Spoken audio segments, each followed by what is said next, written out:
이 시간에는 요한복음 3장 1절부터 10절 말씀까지 읽었습니다. 요한복음 8번째 시간입니다.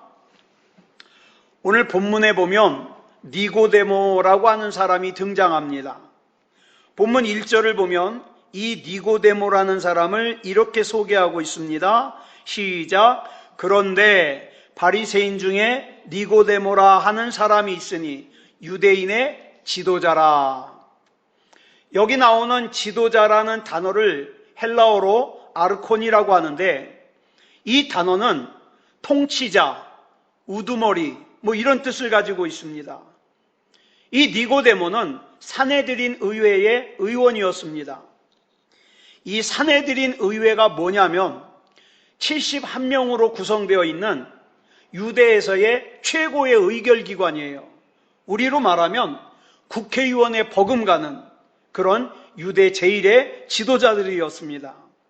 한마디로 말해서 이 니고데모는 바리새인이면서 산헤드린 의회의 의원입니다.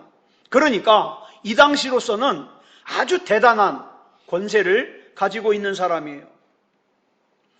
그런데 어느 날 이 대단한 사람이 예수님을 찾아왔습니다. 근데 이 사람이 예수님을 찾아온 시간을 본문 2절에 보니까 밤이라고 기록하고 있어요. 밤. 그리고 그가 니고데모가 밤에 예수님을 찾아온 이유를 2절에 기록하고 있습니다. 우리 같이 읽겠습니다. 시작.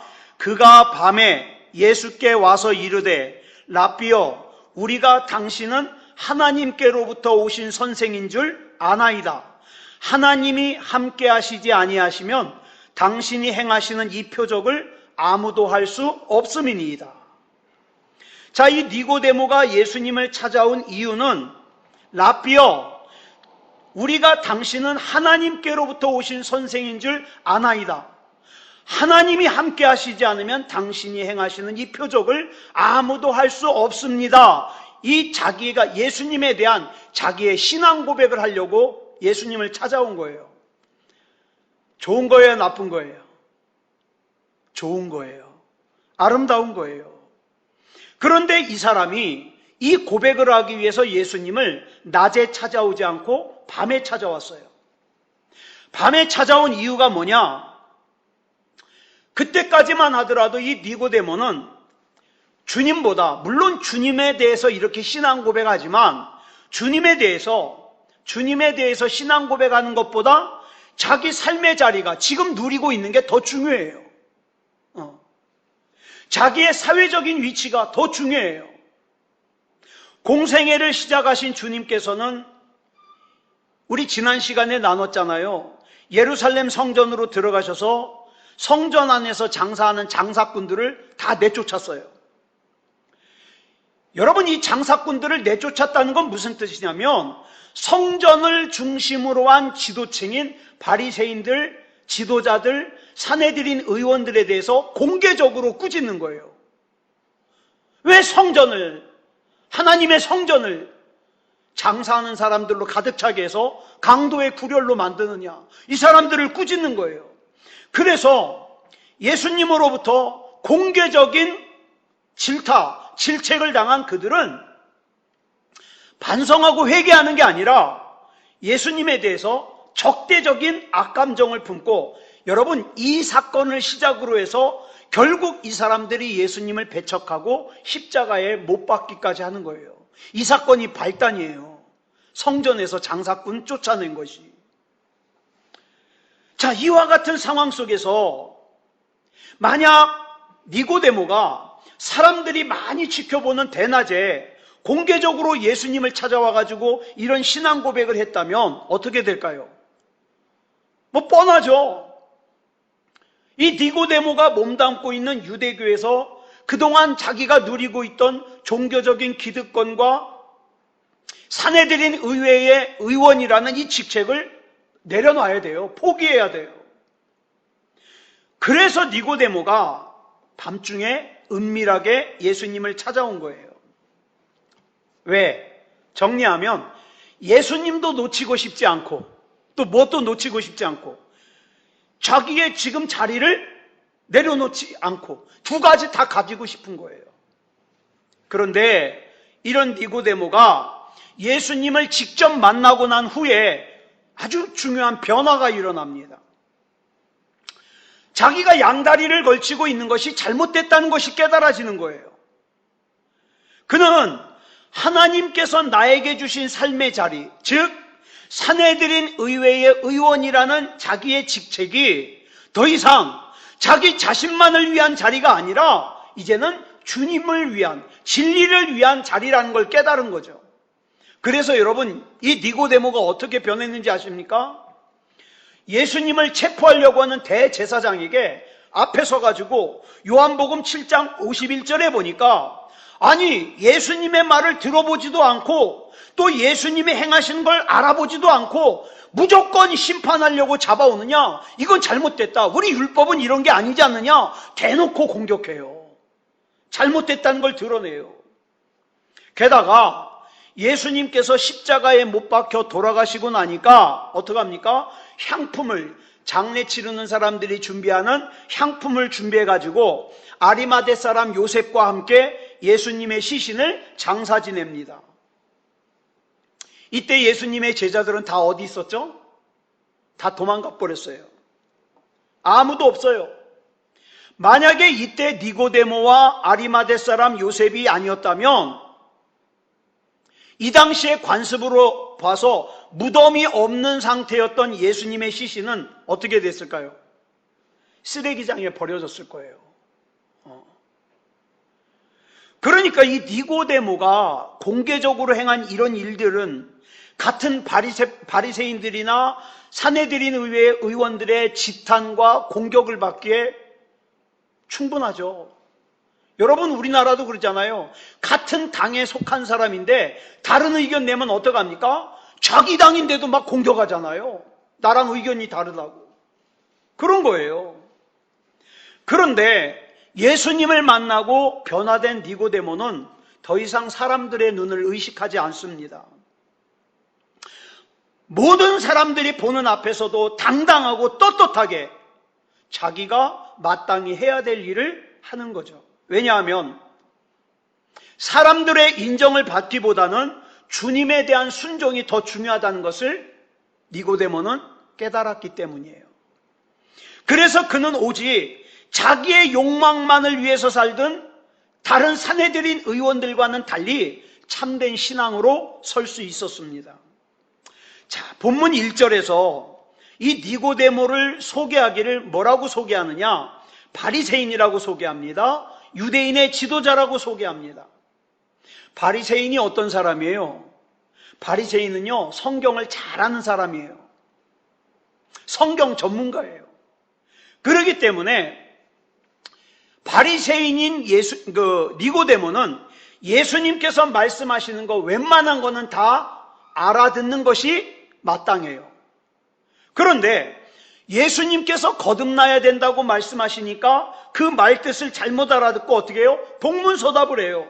자, 본문 3절 보겠습니다. 3절에 보니까 예수님께서 이렇게 말씀하셔요. 시작. 예수께서 대답하여 이르시되 진실로 진실로 내게 이르노니 사람이 거듭나지 아니하면 하나님의 나라를 볼 수 없느니라. 그랬더니 니고데모가 그 다음 4절에서 이렇게 묻습니다. 시작. 니고데모가 이르되 사람이 늙으면 어떻게 날 수 있사옵나이까? 두 번째 모태에 들어갔다가 날 수 있사옵나이까? 이렇게 물어봐요. 여러분, 이 말씀은요, 공동번역 성경을 보면 더 이해하기 쉽게 번역을 해놨어요. 시작. 다 자란 사람이 어떻게 다시 태어날 수 있겠습니까? 다시 어머니 뱃속에 들어갔다가 나올 수야 없지 않습니까? 이렇게 번역하고 있어요. 그랬더니 예수님께서 핀잔을 주는 것처럼 본문 10절에서 이렇게 말씀하십니다. 시작. 예수께서 그에게 대답하여 이르시되 너는 이스라엘의 선생으로서 이러한 것들을 알지 못하느냐? 한마디로 말해서 너는 이스라엘의 선생이라는 사람이 이런 것도 모르니? 이런 말씀이에요. 적어도 성경 전문가라면 예수님께서 말씀하신 이 정도의 말씀의 의미는 알아들을 수 있어야 하지 않느냐는 뜻이죠. 본문 5절을 보면 예수님께서 힌트까지 주셨습니다. 그 힌트가 뭔가 같이 읽어보겠습니다. 시작. 예수께서 대답하시되 진실로 진실로 내게 이르노니 사람이 물과 성령으로 나지 아니하면 하나님의 나라에 들어갈 수 없느니라. 여기 보면 예수님께서 특별히 두 단어를 사용하셔요. 물, 그 다음에 성령. 이 단어를, 두 단어를 사용해서 거듭나다, 거듭나다, 중생하다, 이걸 설명을 합니다. 그러면 구약 성경을 잘 알고 있는 사람이라면 당연히 뭐가 기억나야 되느냐? 에스겔서 36장이 기억나야 돼요. 에스겔서 36장 25절을 보면 이런 말씀이 나옵니다. 시작. 맑은 물을 너희에게 뿌려서 너희로 정결하게 하되 곧 너희 모든 더러운 것에서와 모든 우상 숭배에서 너희를 정결하게 할 것이며, 여기 보면 맑은 물이 나와요. 맑은 물. 그 다음에 이어지는 26절부터 27절을 보겠습니다. 시작. 또 새 영을 너희 속에 두고 새 마음을 너희에게 주되 너희 육신에서 굳은 마음을 제거하고 부드러운 마음을 줄 것이며, 또 내 영을 너희 속에 두어 너희로 내 율례를 행하게 하리니 너희가 내 규례를 지켜 행할지라. 그러니까 하나님께서 새 영과 새 마음을 보내주셔서 우리로 하여금 완전히 변화된 인생을 살게 하신다. 이게 뭐다? 거듭난다는 것이다. 이게 뭐다? 중생한다는 것이다. 이게 뭐다? 구원받는다는 뜻이에요. 그러니까 하나님께서 말씀하시는 물은 이 맑은 물로 씻어서 정결하게 하는 거예요. 내가 알고 있는 죄, 모르고 있는 죄를 다 깨끗이 씻어서 정결하게 하고, 그 다음에 새로운 영을 보내주셔서, 여러분 죄진 사람들은요 성경에 보면 강팍하다 그러는데 무슨 뜻이냐? 굳은 살이 배겼다는 거예요. 여러분 하나님으로부터 멀어진 사람일수록 마음에 굳은 살이 배겨 있어요. 그래서 하나님의 말씀을 잘 받아들이질 못해요. 자기 생각이 강해요. 그런데 새로운 영을 보내주셔서 죄악으로 굳은 마음을 부드럽게 하신다. 이게 성경의 예언이에요. 그러면 예수님께서 본문 5절에서 이 정도로 말씀하시면, 아하! 예수님께서 지금 에스겔서 36장의 말씀을 하시는구나. 이걸 깨달아야 되는데 니고데모는 그걸 깨닫질 못하고 엄마 뱃속에 다시 들어갔다 나오냐고 이렇게 반문하는 거죠. 여러분, 그러니까 우리 여기서 정의하자고요. 거듭난다는 것이 뭐냐? 중생한다는 것이 뭐냐? 구원받는다는 것이 뭐냐? 거듭남이란 일단 맑은 물로 씻어서 정결하게 하는 거예요. 내 죄를. 그 맑은 물이 뭐냐? 예수 그리스도의 보혈이에요. 예수 그리스도의 보혈로 깨끗이 씻어 정결하게 되고, 그 다음에 두 번째로 새 영으로 마음이 부드럽게 되어서 새 마음을 품는 거예요. 근데 이것은 반드시 성령님의 임재하심으로만 가능해요. 자, 본문 6절 보겠습니다.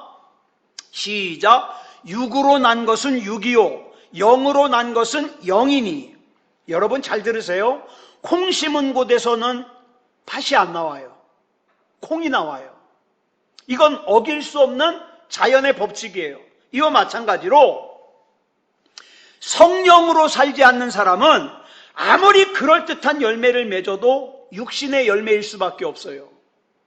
육신의 열매는, 자기를 자랑하기 위해서 맺는 육신의 열매는 결국 썩어질 수밖에 없어요. 영의 열매는 오직 성령님으로 살아가는 사람의 삶을 통해서만 맺어질 수 있어요. 그러니까 여러분 깊게 생각해 보자고요. 지금 내가 맺고 있는 열매는 육의 열매인가? 영의 열매인가? 이 마음은 육신으로부터 내 육신을 자랑하기 위한 것으로부터 시작된 건가? 아니면 내 안에 임재하신 성령님으로부터 시작된 건가? 내 육체와 내 몸과 내 이름을 자랑하기 위해서 시작된 거라면 육의 열매예요. 그런데 내 안에 성령님께서 말씀하시고 시키시고 인도하셔서 그래서 하는 거라면 이거는 영의 열매죠. 영의 열매는 오직 성령님으로 살아가는 그런 사람의 삶을 통해서만 맺어집니다. 우리 주님께서 본문 6절에서 육의 열매와 영의 열매를 대비하신 것은 뭘 강조하기 위해서겠어요? 육의 열매는 겉으로 보기에 아무리 아름답게 보여도 결국에는 썩어버린다. 반면에 성령의 열매는 언뜻 보기에는 초라해 보이지만 영원히 남는다 이 말이에요. 영원히 남는다. 여러분, 천년만년 살아있는 육체 보셨습니까? 결코 있을 수 없어요. 저와 여러분은 언젠가 지금의 상태보다 저와 여러분은 더 늙을 거예요. 시들 거예요. 주름도 많아질 거예요. 그리고 어느 순간에 내 코끝에 호흡이 멈출 거예요. 그리고 우리는 뭐 화장을 하든가 아니면은 매장을 하겠죠. 그리고 이제 썩어지는 거예요. 흙이 되는 거예요. 따라서 우리 믿는 사람이 반드시 거듭나야 된다. 반드시 거듭난 삶을 살아야 된다. 이거는요, 해도 되고 안 해도 되는 선택사항이 아니라 반드시 이루어져야 되는 그런 필수 조건이에요. 여러분, 사람은요, 너나 나나 할 것 없이 다 자기 생명을 사랑합니다. 그런데 하나님을 아는 사람과 하나님을 모르는 사람이 차이가 있어요. 하나님을 모르는 사람들은 그저 자기 육체의 생명만 사랑해.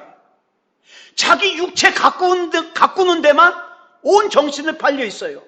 그래서 자기 육체의 생명만 사랑할 뿐 진짜 중요한 영원한 생명의 소중함을 알지 못해서 일평생 썩어 문드러질 육체의 생명만을 위해서 살다가 끝나버리는 어리석음을 범한다 이 말이에요.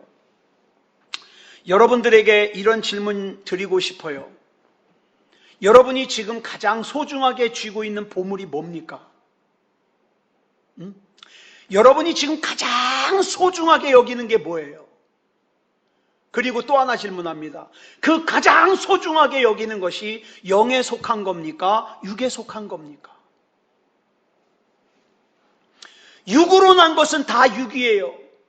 오직 성령으로 거듭난 자만 영원한 하나님의 나라와 영원한 생명을 얻고 누릴 수 있다 이 말이에요. 가끔 강원도에서 겨울에 눈 축제하죠. 얼음 축제하죠. 저도 그거 한번 보러 가고 싶은 게 소원인데 아직 한 번도 못 가봤어요. 방송으로만 봤어요. 그런데 그 얼음 축제, 눈 축제를 가보면 얼음하고 눈으로요 아주 기가 막힌 거 다 만들어 놔요. 어떤 곳은 집을 만들어 놓고요, 어떤 곳은요, 전에 그거 봤어요. 용을 만들어 놨는데 용을, 그 길이가 10m예요. 10m. 또 어디는요 얼음으로 집을 만들어 놨는데 그 집 높이가 5층 집 높이예요. 기가 막히죠. 막 보는 사람들마다 막 감탄하고 거기다가 막 조명을 켜놓으니까 너무 멋있는 거예요. 그런데 여러분, 저와 여러분은 압니다.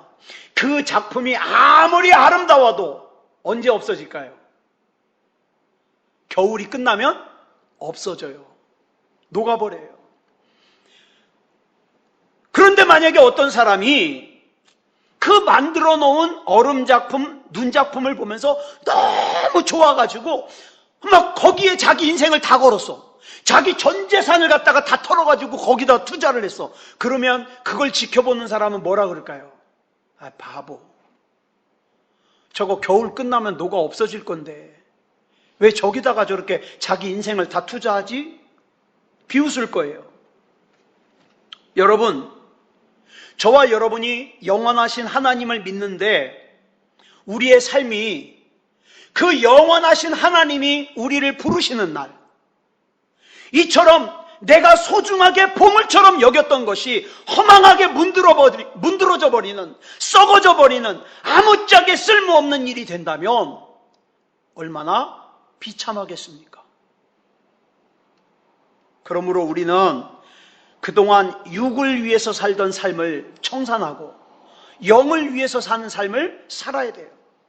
여러분, 내가 지금 영을 위해, 육을 위해서 살던 삶을 청산하지 않으면 나중에 하나님 앞에 섰을 때 뭘 청산해야 되느냐면 영원한 삶을 청산해야 돼요. 내가 지금 영을 위한 삶을 살아야 어떻습니까? 영원한 삶을 내가 가질 수 있는 거예요. 예. 자, 그러면 여기서 말하는 육이라는 것이 도대체 뭘 말하는 걸까? 여기서의 육이란 일반적인 인성을 말해요. 인간, 사람, 예? 인성. 엄마 뱃속에서 태어날 때 나오는 육체적인 사람, 이걸 육이라 그래요. 사람이 육으로 태어났을 때는 육체적인 생명을 갖고는 태어나지만 뭐는 없어요. 태어났을 때 뭐는 없어요. 영적인 생명은 없어요. 육만 있어요. 육. 왜? 원죄 때문에 아담과 하와가 지어서 그 죄가 유전된 죄 때문에 영은 죽어 있어요. 모든 사람이 죄를 범하였음에 하나님의 영광에 이르지 못하더니 죄의 삭은 사망이니라. 그래서 모든 사람은 다 죄로 인하여 죽을 수밖에 없는 존재예요. 그래서 예수님께서 자기 아버지 장례를 치르고 예수님을 따르겠다는 제자에게 마태복음 8장 22절에 보니까 이렇게 말씀하셔요. 시작. 예수께서 이르시되 죽은 자들이 그들의 죽은 자들을 장사하게 하고 너는 나를 따르라 하시니라. 여기서 예수님께서 말씀하시는 죽은 자들이 누구예요? 예? 죽은 자들, 거듭나지 못한 사람들, 구원받지 못한 사람들, 영적으로 죽어있는 사람들이에요. 그렇다면 우리 모든 사람들은 원죄 때문에 태어날 때 영이 죽은 상태에서 태어나는데, 그러면 어떻게 해야 이 죽어있는 영이 살아날 수 있을까요? 성령이 임하시고 예수 그리스도를 구주로 영접하면 살아납니다. 그래서 거듭남이라는 게 뭐냐? 다시 말씀드려요. 성령님이 임재하심으로 맑은 물로 씻어 정결하게 되고, 이 맑은 물로 씻는 게 뭐라 그랬죠? 예수님의 보혈표 비누예요. 예. 예수님의 보혈 외에는 이 죄를 씻을 수가 없어요. 맑은 물로 씻어 정결하게 되고 새 영이, 예수님께서 말씀하신 또 다른 보혜사를 보내준다 그랬는데 그 또 다른 보혜사이신 성령님이 내 안에 부어져서, 여러분 성령님이 부어지면 특징이 나타나는데 어떤 특징이 나타나냐? 마음이 부드러워져요. 예? 새로운 마음을 가지게 돼요. 내 생각이 강한 사람, 하나님의 말씀이 맞는 건 내가 인정하겠는데 난 내 생각도 포기하지 못해. 성령 못 받아서 그래요. 하나님의 새 영이 부어지면 마음이 부드러워져요. 하나님의 말씀이 들려지면 그 부드러운 마음속에 그 말씀이 떨어져서 싹이 나고 줄기가 나서 30배, 60배, 100배의 결실을 맺는다 이 말이에요. 이렇게 되는 것이 뭐다? 거듭나는 것이다 이 말이에요. 그래야 우리가 하나님을 정확하게 알 수 있고, 그래야 하나님의 나라에 들어갈 수가 있어요. 그렇다면 오늘 우리가 반드시 체크해야 될 것이 뭐냐? 이거죠. 나는 현재 영적으로 다시 태어난 존재인가?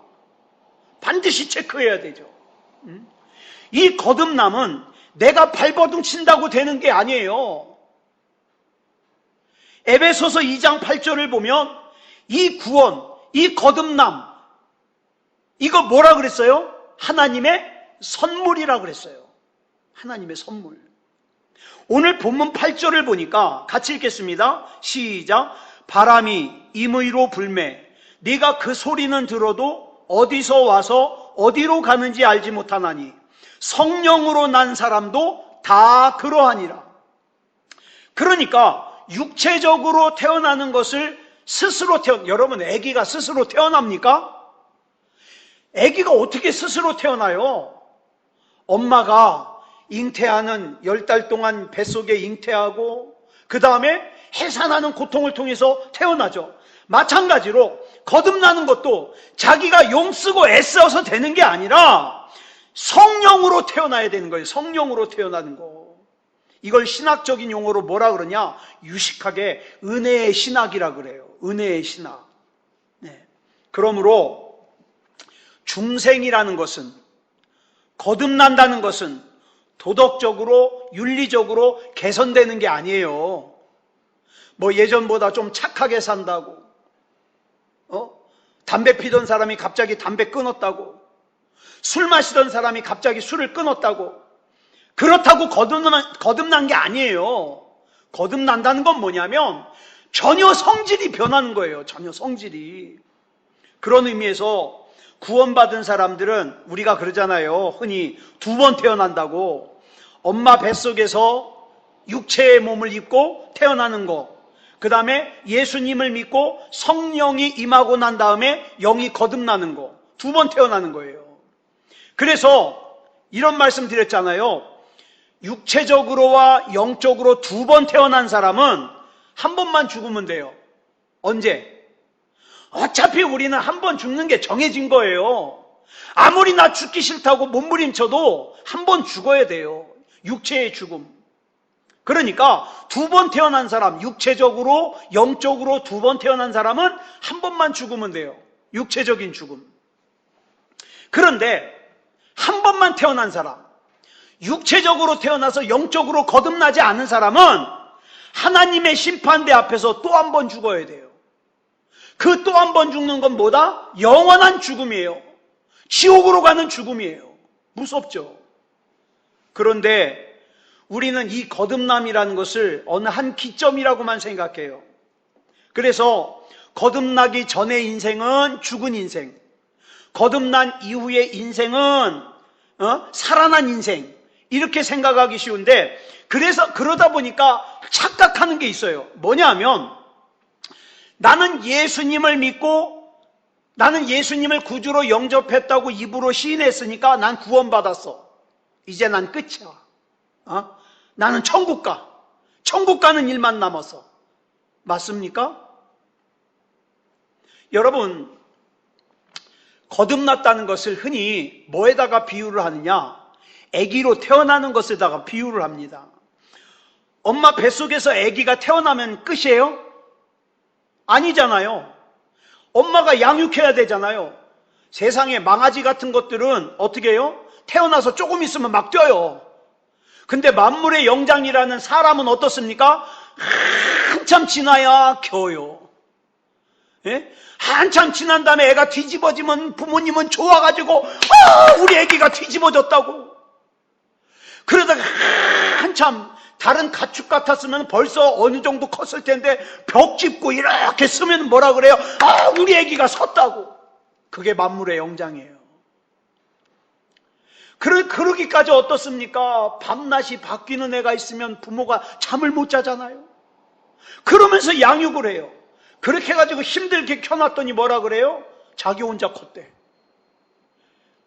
해준 게 뭐가 있니? 여러분 보세요. 아기가 태어나면 어떻습니까? 그렇게 양육을 해야 돼요. 그 다음에 성장해야 돼요. 유아기를 지나고 또 사춘기 때 얼마나 무섭습니까? 애가 중2병에 걸리면 식구들이 다 벌벌벌 떨어요. 말도 함부로 못해. 사춘기를 지나고 청소년기를 또 지나려면 또 얼마나 겁나요? 죄 짓고 돌아다닐까 봐. 그러다가 또 장년기가 되면 어떻습니까? 이제 결혼을 해야 되는데 결혼도 못하면 또 걱정해요. 결혼을 하고 나면 2세를 생산해야 되는데 요즘에는 공해 때문인지 애 못 낳는 부부들이 또 많아요. 자, 그래가지고 또 자기보다 약한 아이들을 돌봐줘야 돼요. 자, 보세요. 이런 것들이 태어나고 난 이후에 정상적인 생명의 작용들이에요. 여러분, 영적으로 태어나는 것도 마찬가지예요. 영적으로 거듭났으면 끝이 아니에요. 영적으로 거듭났다는 것은 영적인 갓난아기로 태어났다는 의미예요. 그럼 제일 먼저 필요한 게 뭡니까? 태어났으면 양육을 받아야죠.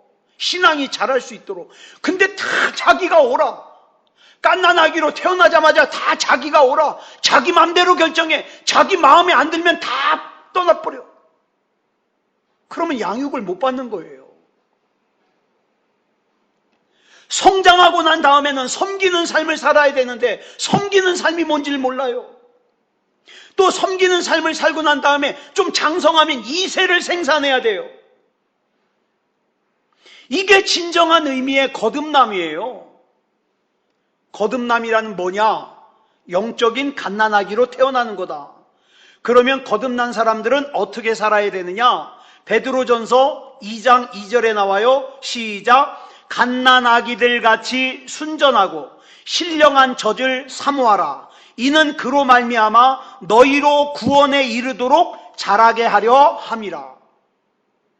거듭난 다음에 제일 먼저 해야 될 것은 갓난아기들이 젖을 사모하는 것처럼 신령한 젖을 사모해야 돼요. 가끔 어떤 분들이 이런 문자를 보내와요. 아주 제가 오래전에 올렸죠. 우리 로마서 강해 같은 건 얼마나 깁니까? 또 예전에 요한계시록 쭉 했잖아요.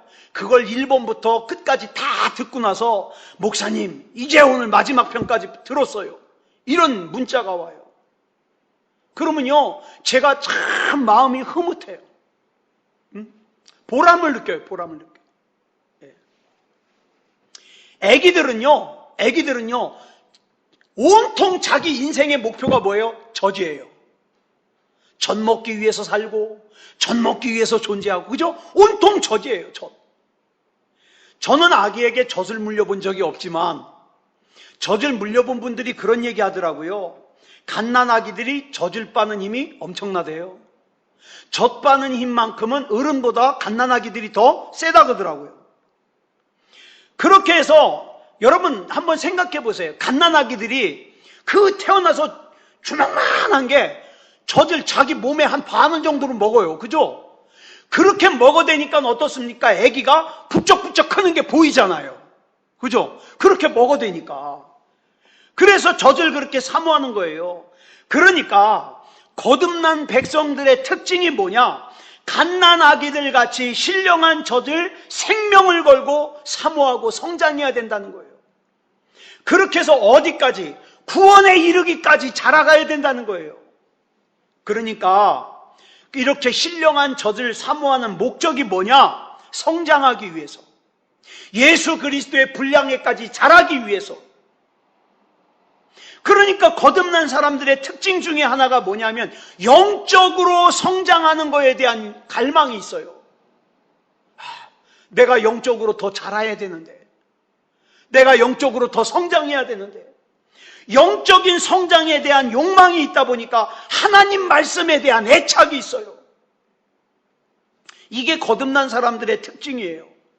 이런 과정을 다 겪고 난 다음에 성숙한 성도가 되면 그 다음엔 어떻게 합니까? 시키지 않아도 봉사합니다. 시키지 않아도 섬깁니다. 그 다음에 또 뭐를 해요? 2세를 생산해냅니다. 2세를 생산한다는 게 뭡니까? 예수 그리스도를 모르는 사람들에게 복음을 전하고 그 영혼을 구원해내는 거죠.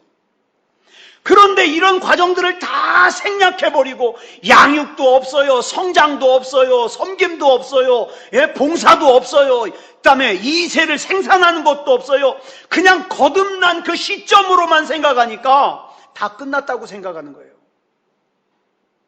아니에요. 양육받아야 돼요. 성장해야 돼요. 전도도 해야 돼요. 다시 한번 말씀드립니다.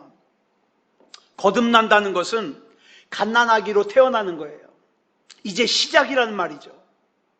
저와 여러분은 영적으로 이미 태어났잖아요. 어느 만큼 잘하셨습니까? 예? 양육의 단계입니까? 유아기입니까? 아니면 사춘기입니까? 청소년기입니까? 아니면 장년입니까? 어디예요? 이거 한번 생각해 봐야 되겠죠. 네. 그래서 빨리 성장해서 다른 사람도 섬기고 또 다른 누군가를 양육하고 2세를 생산하고 이런 거에 대한 사명감을 가지는 사람이 뭐다? 거듭난 사람이다. 여러분, 나이 30, 40 먹었는데 여전히 엄마한테 용돈 달라 그러고, 자기만 생각해 달라 그러고, 자기만 위해 달라 그러고, 이건 분명히 어디 문제가 있는 거예요. 이건 장애인이에요. 제가 오늘 영적 장애인에 대해서 글을 보내드렸는데 이건 장애인이에요. 그래서 진정한 거듭남의 자각이 있는 사람은 어때요? 진짜 거듭난 사람은요, 신앙생활이 싱싱합니다. 싱싱해요. 그리고 겸손합니다. 그리고 성장에 대한, 영적 성장에 대한 목마름이 있어요. 이걸 뭐라 그래요? 한마디로 영적으로 살아있다. 영적으로 살아있다. 이 거듭남의 과정을 통하여 진짜 거듭난 생명을 누릴 수 있는 거예요. 사랑하는 여러분, 우리는요, 참 어려운 때를 지금 살고 있는데 아마도 앞으로 더 좋아지진 않을 거예요. 그래서 진짜 믿음다운 믿음이 아니면 이제는 신앙생활 다 떠나죠. 저는 예전에 이런 얘기들을 하면서 내 살아생전에 이런 날이 올까 싶었는데 피부적으로 느껴져요. 여러분, 우리 주님 오실 날이 점점 다가오는 거예요. 그래서 우리는 어떻습니까? 깨어 있어야 돼요. 다른 것에게 내 관심과 신경을 빼앗기지 말고 오직 예수 그리스도만 바라보면서 하나님의 말씀을 읽으면서 뭐라 그랬어요? 하나님의 말씀이 나에게 뭐라고 말씀하시는가? 이 말씀에서 하나님의 표정이 뭔가? 내가 이 말씀 가운데서 어떤 말씀을 내가 받아야 될 건가? 이런 걸 자꾸 생각하면서 영적으로 살아있는 그런 삶을 살아야 됩니다. 아무쪼록 우리 주님 안에서 하나님 말씀 더 가까이 하시고요. 짧은 시간이라도 우리 하나님과 대화하는 시간을 많이 가지시고요. 찬양 많이 하시고 찬양 많이 들으시고 세상에 잡다하게 쓸모없는 것들에 귀나 시간을 낭비하지 말고요. 하나님을 향하여 집중하는, 그래서 영적인 성장에 대해서 관심이 있는 진짜 거듭난 하나님의 백성이 되기를 그리스도 예수님의 이름으로 축복합니다. 기도하겠습니다. 사랑의 아버지 하나님, 감사합니다. 하나님의 은혜 가운데 우리를 하나님의 자녀 삼아 주시고 거듭나게 하시고 하나님을 예배할 수 있음을 감사합니다. 사랑의 아버지 하나님, 내가 거듭났다는 걸 막연하게 난 이제 다 끝났어, 난 이제 천국 가는 일만 남았어, 이렇게 생각하지 말고요. 끊임없이 예수 그리스도의 맑은 물로, 예수 그리스도의 맑은 피로 내 죄를 씻어내고 그 다음에 하나님이 주신 성령으로 마음을 부드럽게 해서 나에게 주시는 하나님의 말씀이, 하나님의 뜻이, 하나님의 인도하심이 잘 자라게 하시고 좋은 열매 맺게 하시고 우리 하나님 앞에서 건강한 진짜 거듭난 하나님의 사람으로 살게 해 주시옵소서. 사랑의 아버지 하나님, 우리 안에서 안 좋은 생각들 다 제거해 주시옵소서. 못된 마음도 다 제거해 주시옵소서. 하나님이 아니면 안 됩니다. 하나님께서 책임져 주시옵소서. 그래서 우리 주님 안에서 영적으로 자라 이세를 생산하는 일까지, 또 다른 사람을 양육하는 일까지 우리 하나님께서 맡겨주시고 그 귀한 사명을 잘 감당할 수 있는 은혜를 베풀어 주시옵소서. 우리 주님께서 붙잡아 주실 줄 믿사오며 그리스도 예수님의 이름으로 간절히 기도드렸사옵나이다. 아멘.